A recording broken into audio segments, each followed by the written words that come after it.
Hey guys, I'm Dan Whitaker. Today we're going to take a look and review one of my favourite training aids. Into drawer, hundreds of the things in here. This one, the ZWINGYDE. Okay, I'm sure lots of you have seen these before.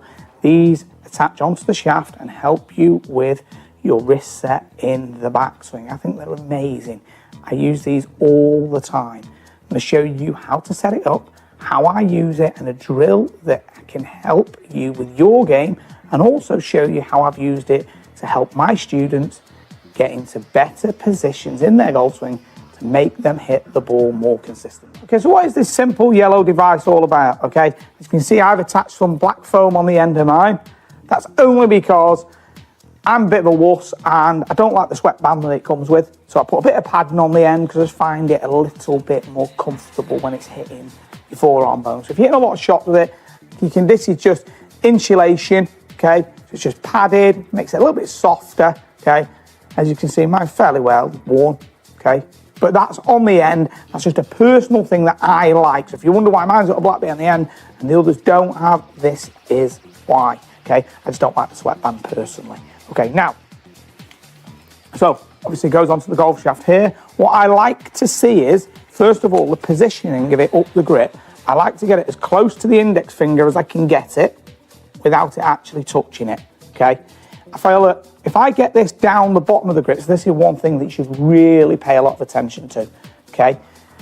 Forgetting the aligning up for one moment, because that's probably the most critical part, is if I have it, so that's maybe 2 to 3 inches from my fingers, okay?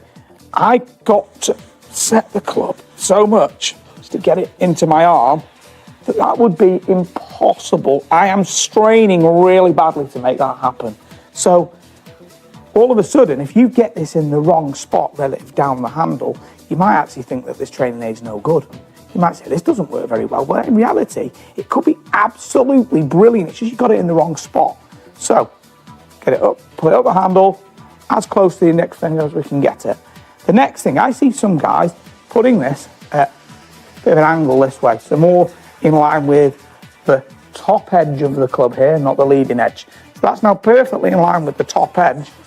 This is a bit of an angle here, okay?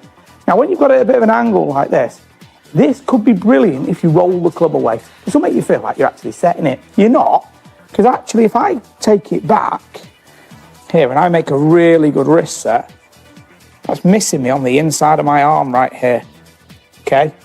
What I have to then do is, if I want that to hit the arm, roll it, so now the club's really flat. It's in my forearm, okay? So if you've got a flat swing and you've set it up at an angle, you might think, well, that was a waste of space. It didn't help me get my club more upright. It's a piece of junk, wasted £25 on that. Why have I bothered doing that? So the setup of this thing's really important, okay? I hate to see it on the other side of the shaft as well, or the leading edge. What I want to do is, I want to be able to look down the edge of the yellow here, and I want to see it parallel to the bottom groove. What I will also do is look through the very small hole here to make sure that that's fully lined up, okay? So when I've got that fully lined up here, I'm now making sure it's in the right position relative to my hands. Now feels like a good spot to whack this little wing nut on, okay? It's really easy to set up. It only takes moments, but you've got to be really careful in the setup. Also, pre-warning, the amount of times I've had this too close to someone's hand and then ended up getting cut, my fault, because they've snagged the fingers on those edges that are a bit sharp. So get it as close as you can, but don't have it touching, because you're going to say, that idiot Dan Whitaker who told me to put that in the right spot on the internet made me have this big cut on my hand and now I can't practice. So it's a very small distance away, yeah? So now we can see here, this is nicely set up on the golf shaft. So now if I set the golf club properly, take it back in the one piece here, and I cock the left wrist up, the club goes straight through the forearm. So as I get that club working up on plane, now it's perfect, okay? It's going to point back down towards an extension of the ball, or the baseline, okay, which is actually just inside the ball to target line. But I can actually take this back, get that club setting properly, and see that it is working up through my forearm. It's not going flat and under, and if I go too steep up here, it's actually hitting the outside of my arm. Okay, so this is going to miss me. Okay, this way will miss me, and here is perfect. So if you really struggle with taking the club under plane, this will really help you. Okay, if you want to be able to learn to set the club a little earlier, if like me, I set the club a little late in the backswing. Okay, and so for me, I really try and feel that I get it into here at halfway back and try and take it in there a little bit more to the top. Whereas I'd have the tendency of letting it set in at the top. See how the swing guide didn't hit me until nearly the end of the backswing up here. It did hit me, which at least it did that, but I'd like it to hit a little earlier. A great drill that I do with a lot of people to really help is I get them into this halfway back position right here. I get them to pause, make sure it's set, then turn to the top and hit. In fact, what we've got, a moment actually, let's see what this even remotely looks like. So we'd go from here to this little set position. I just checked in the mirror, left arm's close to parallel to the feet, and we just go to the top and hit. So that's going to guarantee that I'm getting the club working more up and down in front of me. Now, on the screen in front of me here, I've got a guy who was over me, a pro over me yesterday.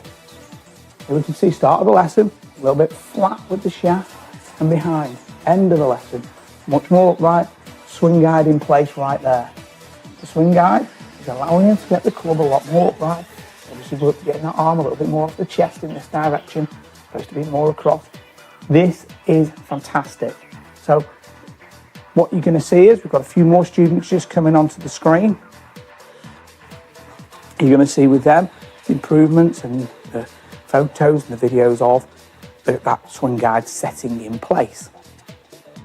Now, I think this is, without doubt, one of the best training aids out there. I absolutely love this thing, okay? Put a bit of foam on the end if you want, if you're a wuss like me. I think it's got so many great uses. I use this nearly every single day, okay? I've had people say they bought it, got rid of it, didn't know what to do with it. Loads of people have done that. I firmly recommend getting one. I think this is probably in most tour players' bags. Zach Johnson warms up with one every day. If you struggle for wrist set, which lots of people do, take the club under plane. This is brilliant, okay? You can use it in these reference points right here, where you are, getting that club working up. You can see, you can feel it. The tangible bit is that this is hitting the forearm, and I know it's in the right spot. So from that alone, I really like it because it tells me am I right or am I wrong. I love that in a training aid.